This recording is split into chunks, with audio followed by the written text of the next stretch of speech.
What's the saying? Oh, well, howdy, stranger. Old Jack at your service, though the only service I've got is flapping my gums and telling how things used to be. Who am I, you ask? Well, maybe I was a gunslinger. Maybe I was the one stacking the deck. Or maybe I was just pouring whiskey for the fellas doing the dirty work.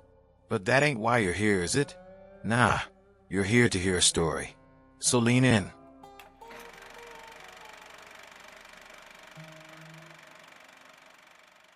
There's a place where the wind drags whispers of death and dust through the streets, where the tumbleweeds roll without purpose, and the sun pierces down with an anger only the desert knows. A place where you walk with your hand near your holster, not out of courage, but out of survival. Deadwood Creek wasn't much to look at, just a blink of a town with splinters for buildings and skeletons of dreams stuffed inside saloons. It wasn't the kind of place men came to live. It was the kind of place they crawled to die. 12 years ago, it was livelier.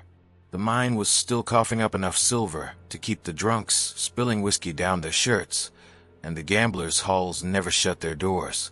Oh, there was laughter back then, but the kind that curdled behind a man's teeth, sharp, mean, and ready to spill blood over a crooked card or a pretty face. That's when the story begins, not in the brightness of a new dawn or the clarity of high noon, but in the shadow-heavy gloom of an evening where the sky bled red and the air tasted of burning sand. Outside the general store, a boy sat barefoot on the steps, his face smeared with dirt and his hands clutching a harmonica like it had the wisdom to save his soul. He couldn't have been older than 10. No family to speak of, just skin stretched over bones and hollow eyes that watched the road. That's when the riders came. First, it was the sound. Hooves pounding like a distant thunderstorm. The boy froze, his tune dying on the harmonica's lips. The rhythm of the approaching horses wasn't casual. This was no ordinary passing group. Men didn't come in packs of 7 unless there were killing on their minds. In those days, you didn't need the sheriff's badge to enforce the law. Sometimes you just needed a colder heart than the men who were breaking it. This gang wore morality loose, the way you'd wear an old shirt that never quite fit right. They called themselves the Red Iron, and their leader, Gideon Crowe, was the sort of figure you didn't stare at for too long unless you held a death wish in your chest. He had a sneer that could rip the confidence right out of a stronger man's spine, and eyes blacker than the bottom of a whiskey barrel. And just like the drink, Gideon burned, a slow kind of burn that poisoned everything it touched. The horses stopped in the middle of the street, their riders dismounting one by one. Dust clouded the air in their wake, and the boy, still clutching his harmonica, shrunk deeper into the shadow of the general store's awning. "Where's Rattler Joe?" Gideon's voice carried, smooth like it had no trouble cutting through silence. He didn't need to shout. Those kinds of men don't. A murmur rippled through the folks on the porches. Nobody wanted to answer. The people of Deadwood Creek had a way of looking out for their own, even when it would cost them dearly. There wasn't much to tether them together out there in the wastelands, just misery shared like a rotten pie. But it was enough. "He ain't here," came a voice from the saloon, gruff and unwilling but defiant nonetheless. "Whatever business you got with him, Gideon, best you take it back to the hellhole you dragged yourself out of." Everyone turned to the speaker. It was Slim Hodges, a rancher who always had a little too much bark for his own good. He stood on the saloon porch, leaning against the wooden column like it could save him if this went south. Gideon Crowe didn't flinch. He didn't blink. Instead, a grin broke across his face, sluggish and cruel, like a wolf baring stained teeth before it lunged. "Now, Slim," Gideon drawled, toying with his hat brim. "You and I both know you ain't got the spine to stand on a statement like that. You see, I didn't ask whether he was here or not. I asked where." He said the last word with a deliberate weight, and the air seemed to shift, like the temperature dropped a few degrees, though everyone could still feel the sun baking down on them. Slim didn't answer, but his hand edged toward his hip. He was older, maybe quicker in his glory days, but they'd long since moved on. Everyone in the square could see it. Hell, Slim probably knew it himself. He wasn't likely to leave this street upright. But pride, it's a dangerous thing for a man like him. Sometimes you hang on to it when you shouldn't. Now, Gideon, Slim said evenly, even as his breath hitched against the quiet. You come into my town, riding roughshod and talking like you own the damn place, and you don't think I'm going to answer back? Gideon patted the revolver on his hip, casual as a man adjusting his belt. You have until the count of 3, Gideon said, not to Slim, but to the crowd behind him. His stony expression turned toward the townsfolk who watched, wide-eyed and silent. 1, a child whimpered. 2, a woman covered her face as Slim cocked his gun. By the time Gideon reached 3, it had already happened. His hand moved too fast for a man his size, the revolver flashing once, twice, and Slim crumpled, folded like a stack of cards caught in the wind. Not a scream, not a grunt, just silence. Silence, except for the boy, that harmonica kid who hadn't run far enough. He screamed first. What a shame. Gideon holstered his gun, shaking his head in mock disappointment. Now, where's Rattler Joe? His black eyes scanned the faces looking back at him. Don't make me ask again. But this time, it wasn't fear alone that made the next few moments drag like molasses. It was the ground shifting beneath them, that lawless balance of terror and rebellion teetering like a stack of loose poker chips.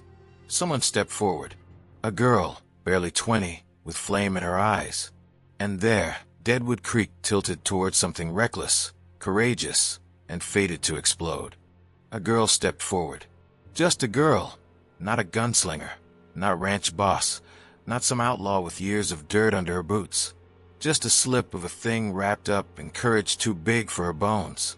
She wasn't tall, she wasn't armed, and she sure as hell wasn't supposed to be staring down Gideon Crowe like she had the devil's own blood pumping through her veins.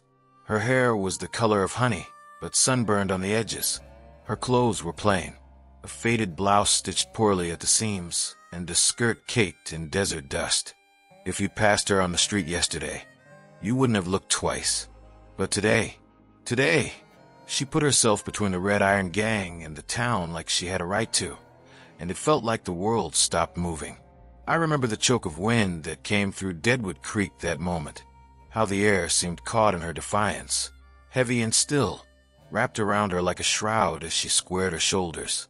Gideon looked at her, slow and deliberate, a spark of laughter pulling at the edges of his grin.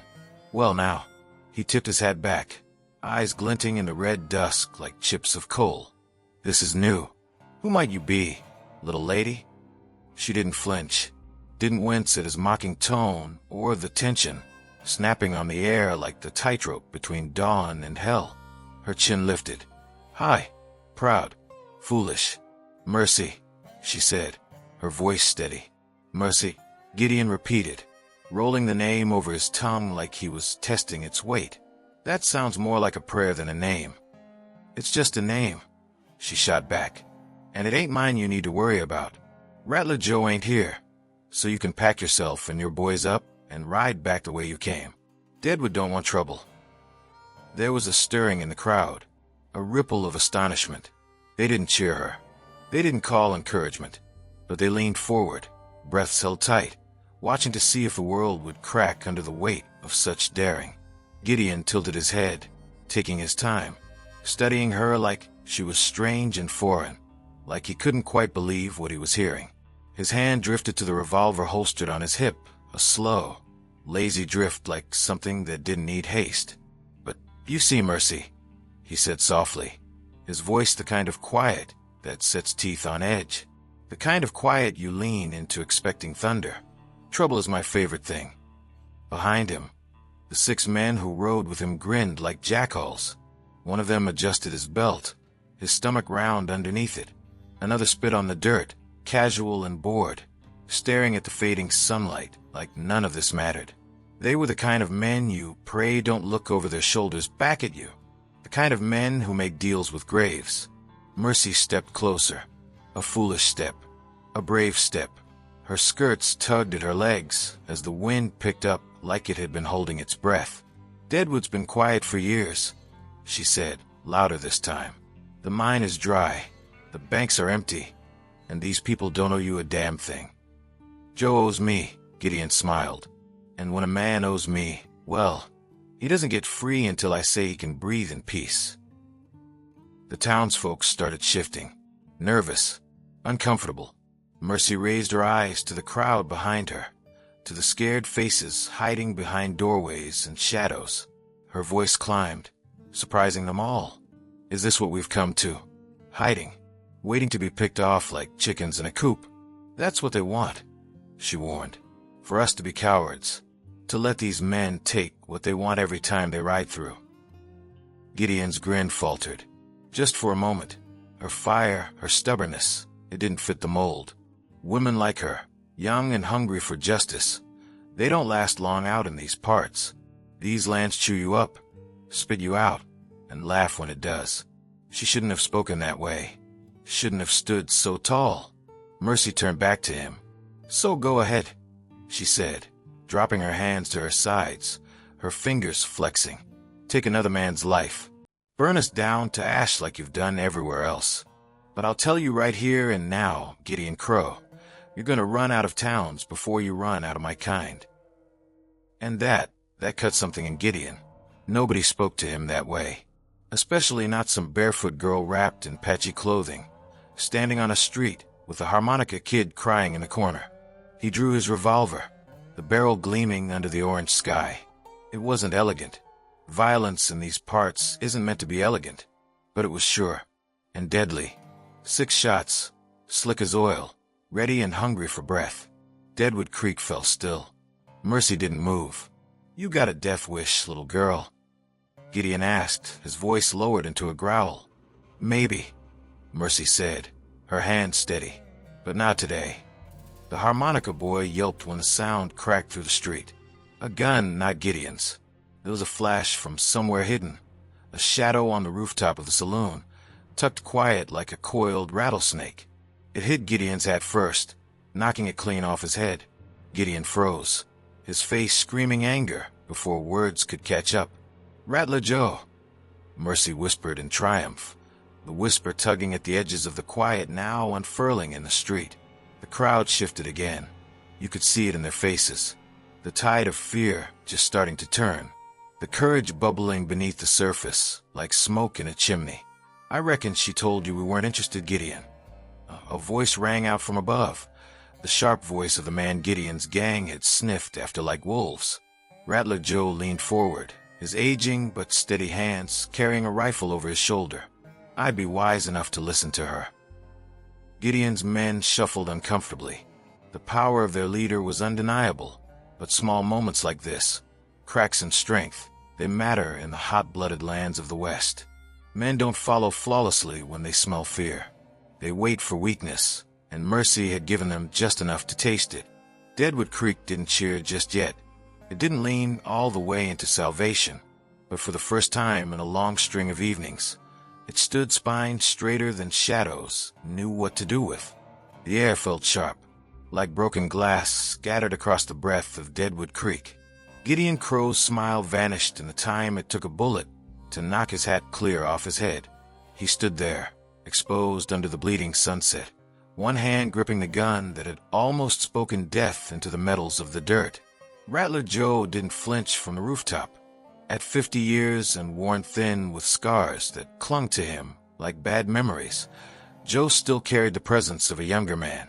The kind of man who'd seen enough killing to know when it was time to start swinging or to fold. His gray hair curled under his hat brim, catching fingers of red light pouring from the horizon. Now, I reckon diplomacy ain't your strong suit, Joe called down, loud enough for Gideon and the whole town to hear. But you're in my jurisdiction now, Crowe, and if you came for blood, you'd better be ready to bleed on it first. His words hung like dynamite before the spark. Even the harmonica boy stopped shaking long enough to watch what came next, his tears catching in his throat. It had never been about forgiveness with Rattler Joe. His name had made its scars on this place long before the mine ever stopped breathing silver. Stories carried over poker tables, across trails where men whispered about outlaw justice, riding straight into the ears of fear. And yet, here was a town.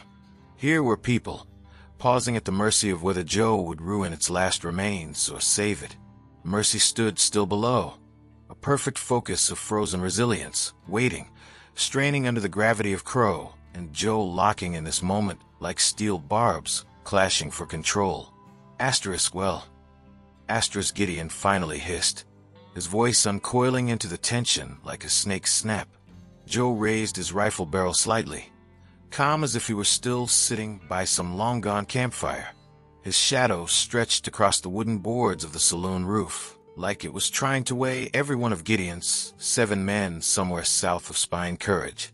"Reckon it's your move, Crowe," Joe replied, watching Crowe's hand twitch like a horse about to buck loose. And then they came loose. The gang exploded into motion. Guns flared under the burning skies, cracking sharper than thunder rolling across the storm belt. Bullets tore through storefronts, glass shattered, and the crowd screamed. All at once, chaos gripped Deadwood Creek like a drowning man gasping for air. Mercy dove sideways toward the general store, ramming herself into the shadows underneath its porch as dirt kicked up around her. She felt her breath choke hot against the air and splinters of wood tearing loose, raining like sharp fingers over cowed heads. Gideon ducked for cover while shouting orders sharp enough to carry above the madness. His men scattered, some darting into alleyways, others gripping reins to their horses as they returned iron shots instead of words. Joe fired again. 2 sharp cracks. One man screamed, dropping forward into the street, clutching his gut like something inside refused to hold quiet. Gideon swore, darting back toward the stabling posts, but never far enough out of Joe's reach. And because Wild West storms never break evenly, the crowd, the people behind porch shadows, started to stand taller. Slim Hodges, already dragged from memory, his tired brother aimed quietly from corner barrels instead. Even women moved quicker than expected. Someone pressed herself behind empty whiskey bottles in the saloon doorway, reloading rounds from stubby ammunition belts that rarely rested outside bedrooms. It mattered. When the storm of bullets began to fade, Deadwood Creek stood still in a haze of gunpowder and dust. The echoes of violence hung heavy in the air, like the dying breath of something primal, and the town seemed caught in the quiet before realizing whether it had survived intact or been broken beyond repair. Bodies lay crumpled in the street. 3 of Gideon Crowe's men were motionless in bloody heaps, their wide-brimmed hats blown into abandoned shapes, rolling in the dead wind. One of the townsfolk, a rancher called Weaver, clutched his shoulder against the saloon column, blood seeping bright and fast through his fingers. His wife held her apron to the wound, struggling to keep him upright. Weaver's expression was tight with pain and fury, but he was alive. For now, Gideon was nowhere to be seen. A snake knows when it's been rattled. He'd vanished through one of the side alleys the moment Rattler Joe's rifle had barked closer, his men left behind to feed the dirt. Mercy crawled out from beneath the general store porch, her knees scraped raw and her head pounding from the deafening chaos of the last few minutes. She pulled herself upright, leaning on the wooden beam as her chest heaved. The sunset was lower now, its light throwing long, jagged shadows of the dead across the wide street. The golden dust seemed mixed with something heavier, something crueler. For the first time since this all began, every eye in Deadwood Creek turned to Mercy. Miss Mercy. Rosa Callahan's voice broke the hush as she rushed out from the mercantile door. The older woman's apron flapped behind her as she moved, her round face flushed red from both adrenaline and worry. Rosa was the town's unofficial caretaker, at least to the women and children. Mercy had seen her face down drunks, patch wounds, and mend more broken lives than any preacher who'd come through these parts. "I'm fine," Mercy answered, her voice steadier than her legs. She turned her gaze up toward the saloon rooftop. Joe, there, standing like a dark angel perched above the dying embers of the fight, was Rattler Joe. His silhouette loomed sharp against the smoky skies, but he didn't move. His rifle hung still in his hands, the barrel reflecting the crimson hues of the fading sun. He scanned the street below with hawk-like eyes, taking stock of the wreckage. Finally, with a slow nod, he stepped back from the edge and started making his way down. People murmured now. They whispered behind hands, and spurred boots shuffled nervously against the dirt. Their fear hadn't dissipated, not entirely. Gideon Crowe might have been driven back, but he wasn't dead. And a man like Gideon didn't know retreat without smelling revenge close behind. Joe appeared at the saloon door a moment later, his steps unhurried but deliberate. He carried himself the way only an old outlaw could, with the weight of 1,000 gunfights pressed into his bones, yet moving like it didn't matter. The crowd separated as he approached, letting him through like Moses parting the Red Sea. His eyes found Mercy first. "You didn't have to do this, Joe." Her voice was soft, but there was steel underneath. "This isn't your fight anymore." Joe sized her up for a long moment before answering. "Kid," he said without so much as a break in his gravelly tone, "when your name gets brought up in Gideon Crowe's mouth, it's always your fight." Mercy straightened, brushing the dust off her skirt, though it didn't make much difference. She met Joe's stare head-on, her jaw squared tight. For a moment it looked like they might fall into argument, not out of anger, but out of stubbornness. Joe started to say something else, but his eyes darted toward the alley where Gideon had disappeared. There was a sound, a scuff of boots, faint but intentional enough to catch Joe's ear before anyone else's. His rifle twitched just slightly, but it was enough to raise hairs on the backs of necks across the street. Mercy stepped forward, shielding herself behind Joe without realizing it. "He's not gone," she whispered, her voice catching in that quiet, fragile way fear presents itself when it knows it's still in danger. "No," Joe murmured back. He wouldn't run. The silence deepened, swallowing each heavy breath like the desert itself had gone hollow. Somewhere near the back of the saloon, a lantern swayed faintly in the breeze, its chains creaking. A woman shushed her child behind grated shutters. And then it happened. A single gunshot cracked like thunder, shattering what little peace had temporarily taken hold.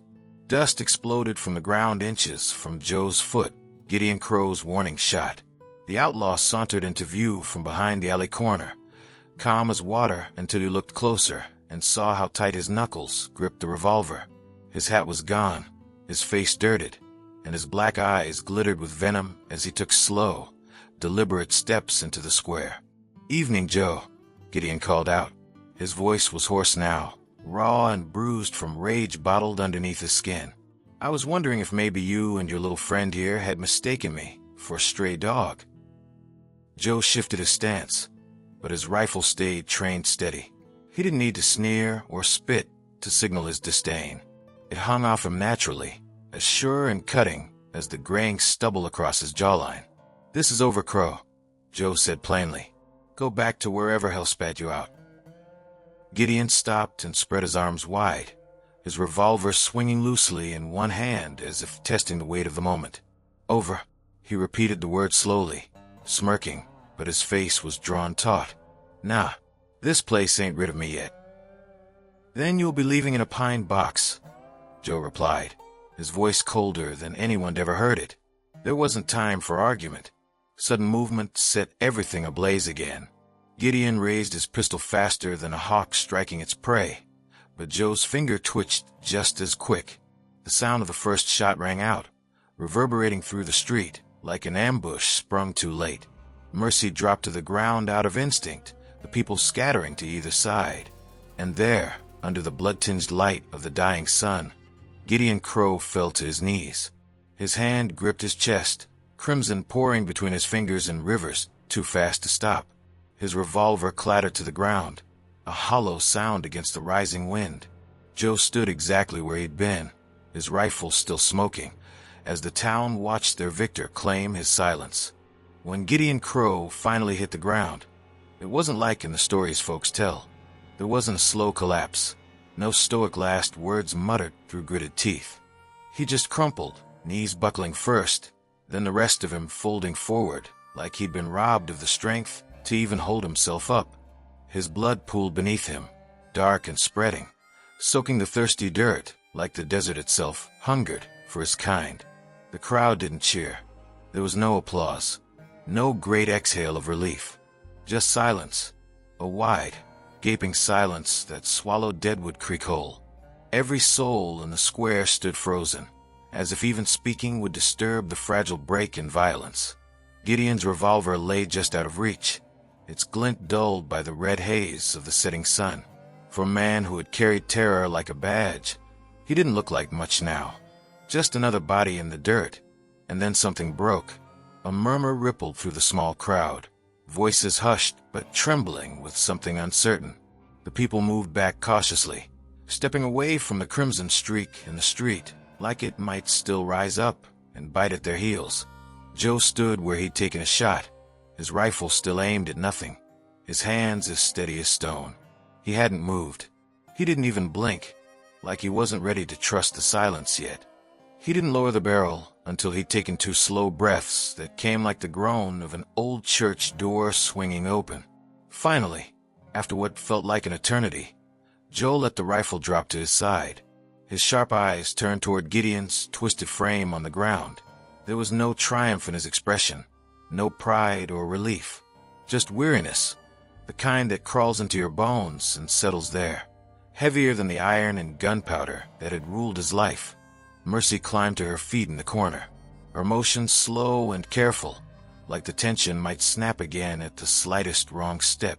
Her hand shook as she brushed the dirt from her skirt, but something else filled her now, something different than fear. She moved forward toward Joe, toward the center of the street where the broken remains of Gideon Crowe lay. The townspeople watched her, their faces tight with disbelief and quiet respect.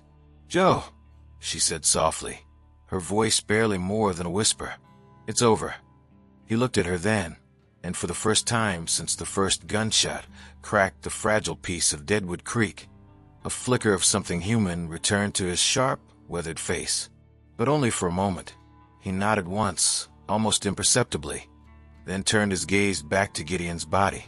"Not over," Joe muttered. "Not yet." The other men, Gideon's gang, lay scattered in the aftermath of the gunfight. 3 were dead, but 2 others had survived, though one lay clutching a bloodied arm and the other trembled with a coward's panic. They dropped their weapons when Gideon fell, and now they sat slumped against the side of the saloon, staring wide-eyed at the man who stood over their leader's corpse. Joe approached them slowly, his boots crunching against the dust and broken glass. "What's left of the red iron?" he said, his voice a low growl.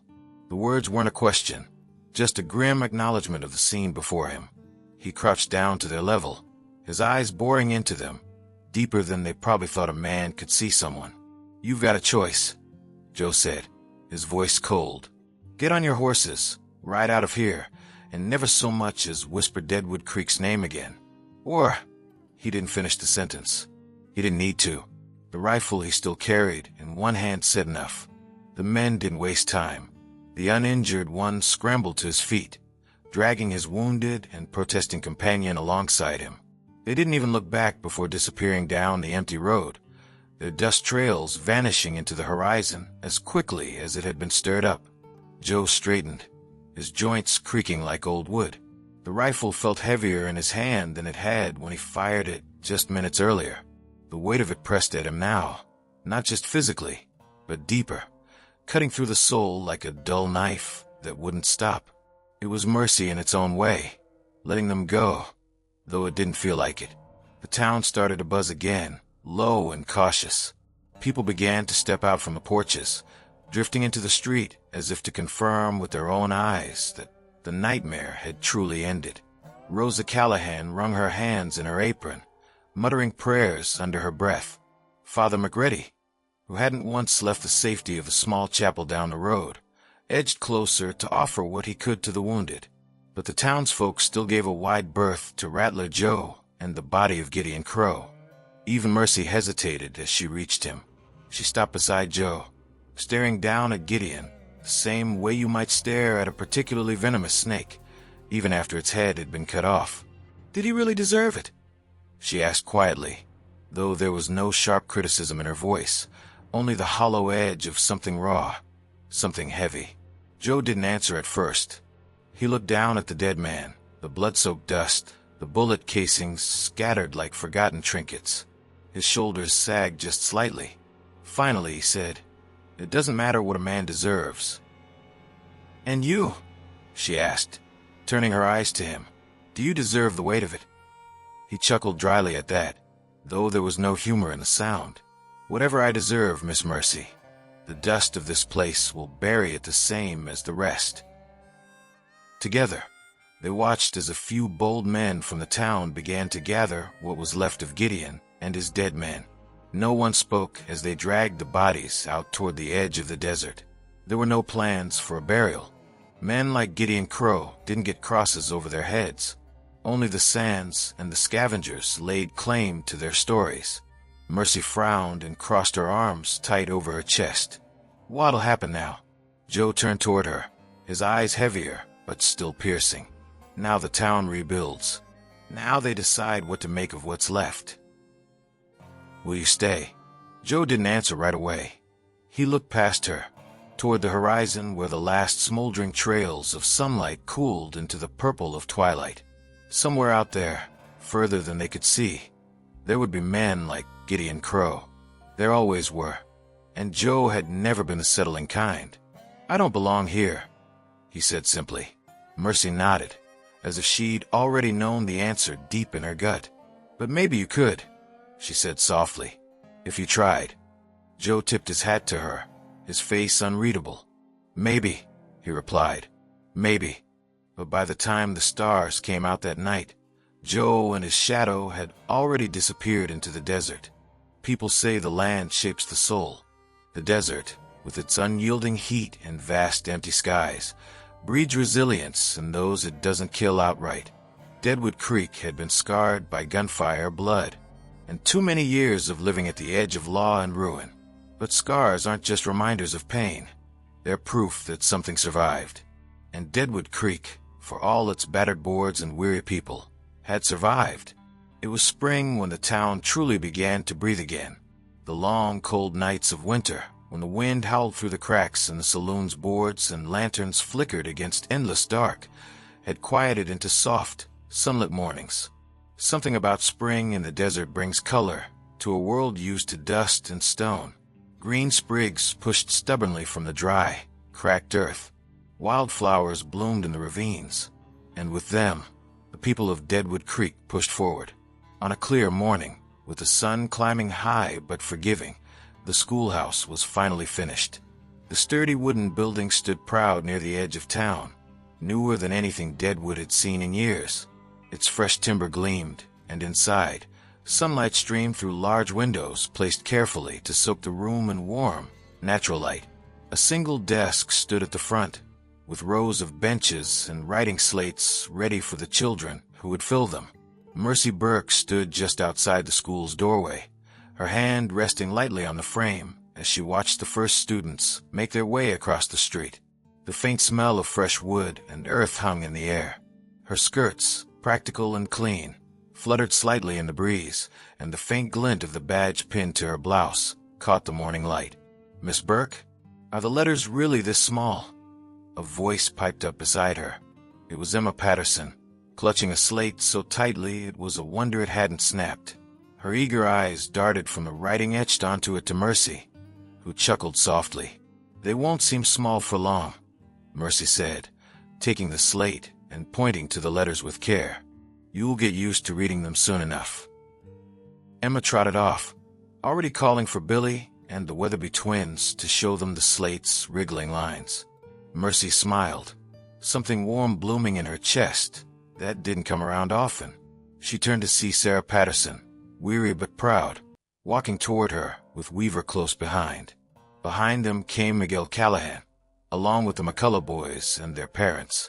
One by one, the families filled the road leading to the schoolhouse, their faces lighter than any spring morning the desert had ever offered. "You've done it, Mercy," Sarah said, her voice low enough that no one else could hear but strong enough to carry the weight of genuine respect. "The whole town, you've given us hope." Mercy said nothing. She only nodded, her hand tightening on the doorframe for a moment. Later that day, the ceremony wasn't much of one, not really, but it didn't need grand speeches or promises to make its mark. The town gathered just outside the schoolhouse, some leaning on wagon wheels, others resting on hay bales or crates they'd brought over. The preacher, Father McReady, spoke briefly about the importance of knowledge, though most of the assembled were more focused on the occasion than the words themselves. Mercy, standing near the front, was surprised when Father McReady called her forward. "Miss Burke," he said, his voice booming louder than anyone thought such an old man could muster. "You are the symbol of this, God willing, new chapter for Deadwood Creek. This town owes you its future." Mercy's face flushed red, and she felt the weight of everyone's eyes on her. But they weren't heavy with judgment like they had been when she first stood against Gideon Crowe. No, these weren't the stares of doubt or fear. There was pride in those eyes, trust, and something else Mercy hadn't seen before, hope. By evening, the celebration had quieted, and the town began to settle back into its routines. The schoolhouse stood in the fading gold of the sunset, its fresh wood catching the last light of the day. Mercy stayed behind, tidying the room despite its untouched perfection, as if she couldn't quite bring herself to leave yet. The sound of boots on wood caught her attention, and she turned to see Miguel Callahan standing in the doorway with his hat in hand. "Figured you might still be here," Miguel said, stepping inside, though he kept to the edges of the room. "You don't know how proud this makes Rosa and me, to see what you've done for this town." Mercy chuckled, though it came out soft and a little tired. "It wasn't just me. The town did this. All of us. Maybe," Miguel said, leaning slightly on the doorframe. "But it takes someone to lead the charge.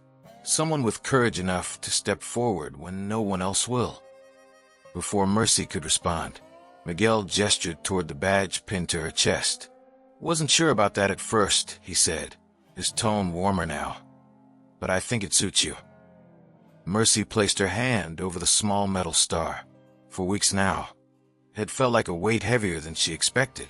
To carry this town's trust, its struggles, its hope. It hadn't been something she thought she could bear. But as she stood there in the quiet warmth of the schoolhouse, the first day of its existence already etched into her memory, the weight of the badge felt lighter, more like something she could manage. Months turned to years. Mercy kept the badge, kept the school, kept the faith of a town that had nearly lost everything. The scars of the past never fully vanished, but they became part of the story. Proof that Deadwood Creek had lived through fire and didn't burn away. The town grew, slowly, in fits and starts, the way desert flowers grow after the rain. The school welcomed more children every season. The town built a proper courthouse and established regular markets that brought ranchers in from all around. And Mercy Burke, whom the desert could never quite swallow whole, remained at the heart of it all. She still walked the streets every morning, still taught the children, still stood tall whenever storms began to gather. And though the Wild West had a way of never staying peaceful for long, one thing always rang true. In Deadwood Creek, courage wasn't just something whispered about in legend. It was something lived. "See you around, my friend. I've got another story for you."